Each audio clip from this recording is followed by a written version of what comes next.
आप चुन के भेजोगे तो मैं आपको आज ये भी अधिकार देके जा रहा हूं कि 5 साल तक 24 घंटे अगर आपकी सेवा में हाजिर नहीं रहा, अगर आपके काम नहीं कराए, तो 5 साल बाद अगर आपके बीच में आऊं तो जूत मार के गांव से बाहर निकाल देना। इतना खुला आपको कह के जा रहा।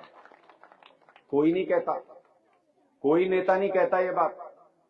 दम होना चाहिए इसके लिए कहने का। मुझे भरोसा है खुद पे और अरविंद केजरीवाल पे, इसलिए ये बात कह पा रहा हूं। और क्यों भरोसा है? पूरे हिंदुस्तान में देख लो घूम के, बड़े बड़े नेता कहते थे तुर्रम खाएं हम, उनके पीछे सीबीआई छोड़ दी बीजेपी ने, सारे गुडड़ियां हो गए, सब बीजेपी में, लेयर अगले दिन पटका पैर ले बीजेपी का।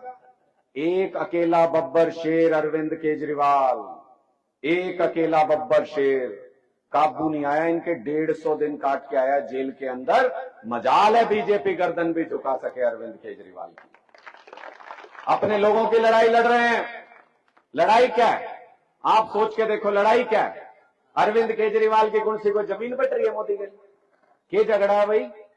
झगड़ा सिर्फ ये है कि मोदी जी और बीजेपी कहते हैं गरीबों के लिए अच्छे स्कूल मत बनाओ, अस्पताल मत बनाओ, इनको भीड़ बने रहने दो, इनको हमारी रैलियों में चक्कर काटने दो, इनको लाइन में लग के वोट डालने दो, इनको कोई सुविधाएं मत दो। अरविंद केजरीवाल कहते हैं जो तुम्हारे मंत्रियों को, मुख्यमंत्रियों को सुविधाएं मिलती हैं, वो सारी सुविधाएं मैं अपने लोगों को दूंगा, चाहे उसके लिए गर्दन क्यों ना कटानी पड़े। ये लड़ाई है। और इस लड़ाई को वो बंदा तो ईमानदारी से लड़ रहा है, वो तो ईमानदारी से लड़ रहा है। अब आपको सोचना है आप कितनी ईमानदारी से उसका साथ देने के लिए तैयार हो। उसको भी तो मजबूत करो। आप ही लोगों के लिए लड़ रहा है। जब आप उसकी ताकत बढ़ाओगे, जब आप आम आदमी पार्टी के विधायक को चुन के विधानसभा भेजोगे, मजाल है कोई आपके अधिकारों के साथ खिलवाड़ कर दे, मजाल है कोई आपके अधिकारों के खिलाफ काम कर दे। हम लड़ने मरने के लिए तैयार हैं, बस आपका हौसला चाहिए, आपका साथ चाहिए। ऊपर वाला भी करता है इशारा, ऊपर वाले ने इशारा कर दिया, मशीन के ऊपर भी अपना बटन 1 नंबर पे है, 1 नंबर पे, सबसे ऊपर। कोई ढूंढने की भी जरूरत नहीं। कोई बुजुर्गवार बैठे हो कहेंगे भाई देखूं कड़े इतने बटन है, तो कि मैं देखने की जरूरत नहीं, सब तो ऊपर जो सा बटन हो दादा ये चीज ही आवाज आओगी, अरे इन तीनों राज परिवार की चीली कट जाएगी बस। तो इस बार सारे लोग निर्णय कर लो कि इस बार नहीं हमने किसी की बकाई में आना। ये 10 तरह की बात बताओगे, कहेंगे इसकी हवा है, उसकी हवा है। हमने सबकी हवा निकलती देखी है, दिल्ली में भी देखी है, पंजाब में भी देखी है, और इब का यहां भी दिखा दूंगा निकलते हुए। इब की बार हवा निकलने लग रही है।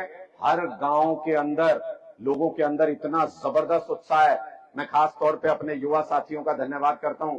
जिस गांव में जाता हूं इतना प्यार देते हैं, इतना मान सम्मान देते हैं। वो कहते हैं हम अनुराग ढांडा है, हम ये लड़ाई लड़ेंगे। मैं उनको नतमस्तक होकर प्रणाम करता हूं। अगर युवाओं ने चाह लिया, अगर युवाओं ने चाह लिया तो बदलाव निश्चित है, बदलाव होके रहेगा। आपके बीच में बस इतनी प्रार्थना लेके आया था और इस उम्मीद के साथ आया हूं कि आप लोग इस बार हौसला जरूर बढ़ाएंगे, साथ जरूर देंगे। मेरी बात अगर आपके दिलों तक पहुंची हो तो एक बार भारत माता का जोरदार नारा लगाइएगा। लेकिन उससे पहले एक चीज और बता दूं भाई, कई साथी मेरे ध्यान आ गया, 1-2 दिख गए, क्योंकि मैंने आप लोग किसान आंदोलन में भी खूब गए थे नहीं गए थे? जीत का है अपन आते, जीत के तो क्या है, अपना सम्मान बचाए का है, क्योंकि काम जो वादा करा था वो तो करा नहीं ना, लेकिन अपना सम्मान बचा के आए। और किसान के लिए सम्मान से बड़ा कुछ नहीं होता। अब इनकी और हमारी सोच में फर्क देख लो किसानों के लिए। जब आप लोग वहां गए थे दिल्ली, अगर कोई साथी खड़ा हो वहां गया था जो, तो मुझे बताना कि जब आप दिल्ली गए थे तो अरविंद केजरीवाल ने सेवा करी थी कि नहीं करी थी, उसके विधायकों ने सेवा करी थी कि नहीं करी थी? करी थी, तो करी थी। ये देख लो यहां भी है कई सारे। मैं सिर्फ इतना कहना चाहता हूं, किसान किसी का एहसान नहीं रखता।